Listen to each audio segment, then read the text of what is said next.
Di episode 8, If You Wish Upon Me, Ji Chang-wook yang tahu bahwa Adele akan mati jadi kelabakan. Dia mendatangi pemilik lama yang menelantarkan dan membuang Adele. Dia merusak mobil pasangan tersebut, dan ini membuat orang-orang videokan ulahnya.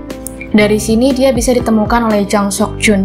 Dan Woon Jin-ah yang tadinya datang ke klinik hewan Jingu, dia membuntuti pria itu ketika pria tersebut pergi terburu-buru bersama perawat So. Namun saat melihat Kyo-rae menggendong Adele disaksikan semua pekerja sukarelawan rumah sakit, Ha Jun-kyung atau Woon Jin-ah hanya menyaksikan dari jauh, melihat Kyo-rae yang berbeda dan lebih hidup. Sejak awal drama, sudah diketahui bahwa Ha Jun-kyung adalah penyebab Kyo-rae menjadi salah satu tersangka pembakaran dan masuk penjara. Karena Ha Jun-kyung mengajak Kyo-rae mati bersama dengan membakar diri mereka. Ha Jun-kyung merupakan salah satu anak panti yang sama dengan Kyo-rae, entah kenapa dan bagaimana bisa dia menjadi talent video menari telanjang seorang bos geng besar.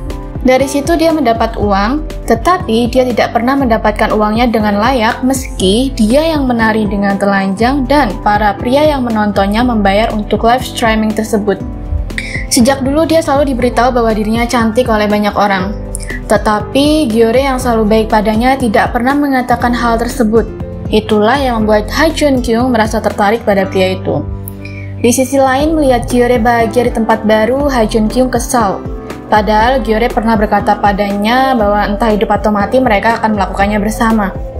Ha Jun-kyung yang sudah berkali-kali melakukan percobaan bunuh diri dan gagal, akhirnya mengajak Kyo-rae untuk mati bersama. Mereka harus melakukannya bersama karena untuk apa hidup, tanya perempuan itu. Mereka hanya orang yang akan dimanfaatkan oleh orang lain. Ha Jun-kyung bertanya-tanya apakah jika dia mati maka Kyo-rae akan bahagia. Dia memecahkan gelas dan menyayat pergelangan tangannya sendiri. Kemudian di episode 8, penonton akan melihat masa lalu Pak Kang. Ternyata di masa lalu dia adalah seorang pengusaha yang bekerja keras untuk bisa kaya. Tetapi dia jadi terbutakan oleh hal itu dan masuk ke kelompok mengerikan yang pada akhirnya akan merenggut nyawa istri dan anaknya. Saat itu, sang istri sudah mengingatkan bahwa Pak Kang jangan bergaul dengan orang-orang itu, tetapi dia kekeh dan berkata bahwa mereka adalah orang pintar di dunia bisnis dan punya banyak koneksi. Sedangkan istrinya tidak tahu apa-apa tentang hal ini karena hanya merupakan ibu rumah tangga. Istrinya kemudian berkata bahwa dia memiliki firasat buruk, apalagi Pak Kang jadi suka mabuk dan masuk ke barbar. Itu adalah penyesalan terbesar Pak Kang di masa lalu, di usia yang sudah hampir mendekati ajal karena saat ini kanker kembali menyerang tubuhnya. Pak Kang sudah hampir tidak bisa menahan rasa sakitnya akibat kanker tersebut. Dia kemudian jujur kepada Kyo-rae. Dia memang sengaja membuat Kyo-rae ke rumah sakit untuk mengambil alih tugasnya sebagai ketua tim Jennie. Mungkin ini yang membuat Kyo-rae masih bertahan di sana meskipun jam sukarelawannya sudah habis.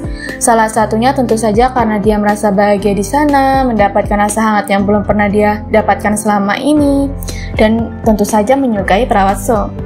Dia mengajak kencan perawat So dan mereka benar-benar mulai kencan. Meski perawat So membuat kesal Kyo-rae karena mereka tidak kencan sungguhan. Padahal Kyo-rae berpikir bahwa mereka bisa saja makan di kafe atau minum kopi, sampai akhirnya ketika mereka benar-benar ke kafe di malam hari setelah melakukan semua kegiatan yang perawat So inginkan, ternyata kafenya tutup. Dan di situ Kyo-rae marah-marah lucu.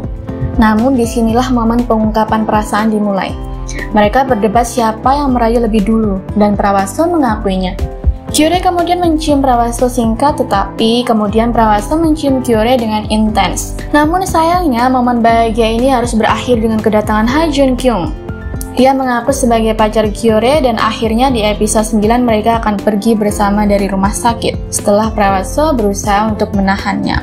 Kyo-rae ternyata pernah berusaha pergi dari gadis itu, tetapi gadis itu selalu menahan dengan mengancam akan bunuh diri. Ini yang membuat Kyo-rae merasa terjebak dan sesak, bahkan berpikir kalau sepertinya mati adalah satu-satunya cara supaya dia terbebas dari situasi tersebut. Bahkan gadis itu mengancam jika Kyo-rae bahagia sendiri tanpa dirinya di suatu tempat, dia akan membunuh mereka berdua, Kyo-rae dan dirinya sendiri. Di episode 9, Kyo-rae akan memohon dan berlutut pada Ha Jun-kyung untuk melepaskannya. Hubungan dengan perawat So juga jadi canggung, terlebih perawat So merasa tidak bisa bertanya apa yang sebenarnya terjadi.